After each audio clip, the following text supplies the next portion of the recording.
Oggi vediamo insieme come preparare una deliziosa crema pasticcera in pochi semplici passaggi.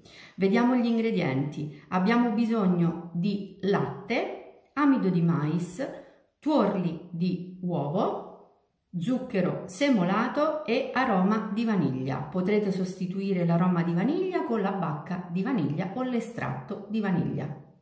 Cominciamo a versare tutti gli ingredienti all'interno di una caraffa. Iniziamo con i 4 tuorli.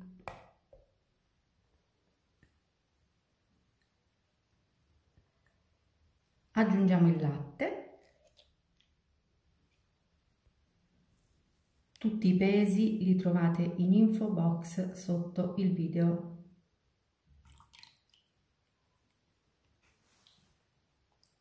Aggiungiamo l'aroma di vaniglia, lo zucchero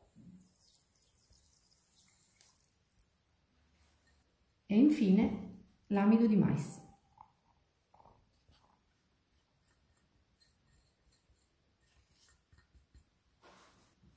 E ora, semplicemente con un mini beamer, andiamo a mixare il tutto.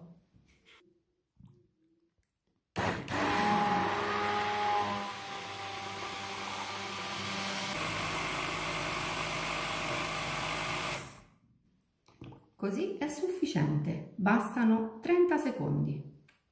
E adesso dobbiamo semplicemente versare la pastellina ottenuta all'interno di una pentola.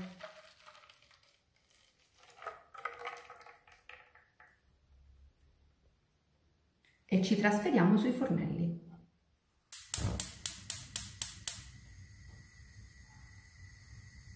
Accendiamo il gas e a fiamma dolce, rimestando con una frusta, portiamo la nostra crema ad ebollizione.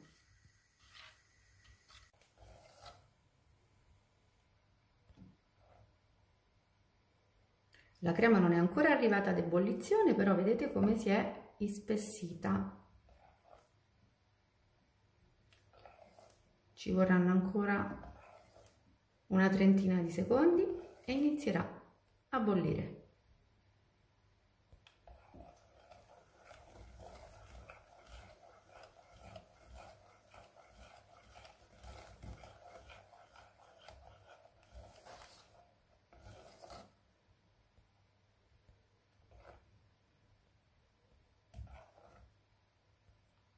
Vedete com'è liscia e vellutata. Preparare questa crema è davvero un gioco da ragazzi.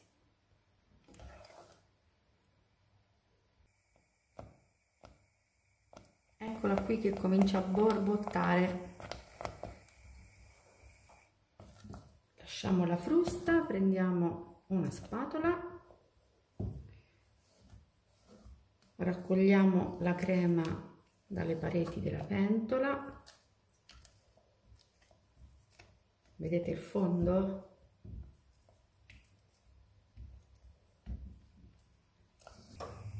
La crema è pronta, possiamo spegnere il fuoco.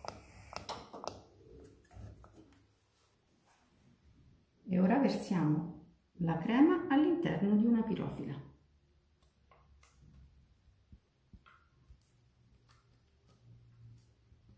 E la nostra crema pasticcera è pronta. Ora bisogna lasciarla raffreddare. Io sono solita mettere la mia pirofila all'interno di un contenitore con acqua e ghiaccio per accelerare il raffreddamento della crema. Bene, io spero che la mia crema pasticcera sia stata di vostro gradimento. Aspetto un vostro like, i vostri commenti e le vostre condivisioni. Un grande abbraccio a tutti voi da Rita.